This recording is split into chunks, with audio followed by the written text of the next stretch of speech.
पांचटी विधानसभा निर्वाचन सरिला निर्वाचन चलीथिला बेले माननीय प्रधानमंत्री भारतीय जनता पार्टी नेता माने समस्ते कही जे दरदाम को आम नियंत्रण भितर रखीचु युद्धर कौन सी प्रभाव पड़ो ना कि जमती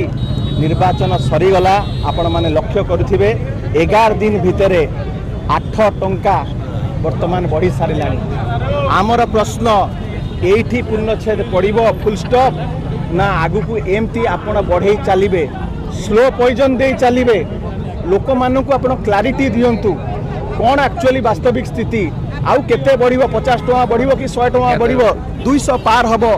से क्लारिटी दबार आवश्यकता अच्छी लोक मानसिक स्तर में प्रस्तुत हेबे लोक माने वर्तमान अतिष्ट एवं भारतवासी कहउचंती जे आमको ईरान और रूस सस्तारे तेल दबापाई आमको जाचुची